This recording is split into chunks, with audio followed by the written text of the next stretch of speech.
বন্ধুগণ, দেখুন লেবু গাছের ইম্পর্টেন্ট একটা জিনিস। ক্লোজ করে দেখাও এই গাছ ডালাটা। এই ডালাটা দেখুন শুকিয়ে গেছে। এইসব ডালা যেসব লেবু গাছে শুকিয়ে গেছে সেগুলি কেটে দিতে হবে অবশ্যই।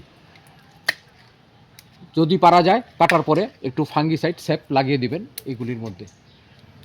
এরকম কোনো ডালা রাখবেন না, শুকনো ডালা। লেবু গাছের মধ্যে এরকম ডালা শুকিয়ে যায় দেখে দেখে অবশ্যই আপনাদেরকে কেটে দিতে হবে।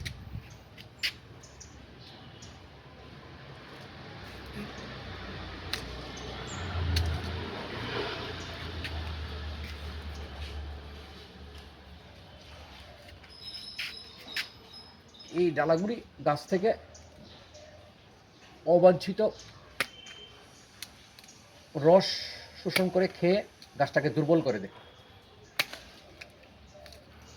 বন্ধুগণ, এখন যদি গাছে কোনো ফল থাকে তাহলে কিন্তু ভালো ফুল ফল আসবে না। তাহলে যাই ফল থাকুক সব হারভেস্ট করে নিতে হবে। ডিসেম্বর মাসের মধ্যে সব ফল হারভেস্ট করে নিতে হবে অবশ্যই।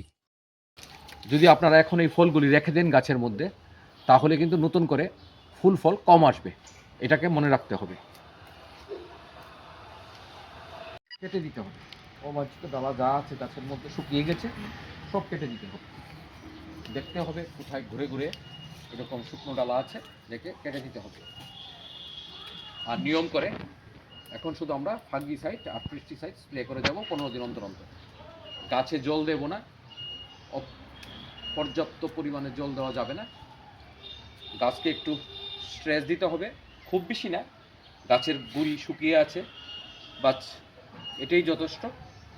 একদম যখন গাছটা দেখবেন মাটি ফেটে যাচ্ছে তখন একটু জল দেবেন, নতুবা জল দেওয়ার প্রয়োজন নেই। এগুলি মনে রাখতে হবে।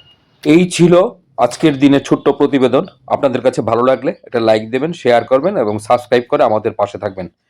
ধন্যবাদ।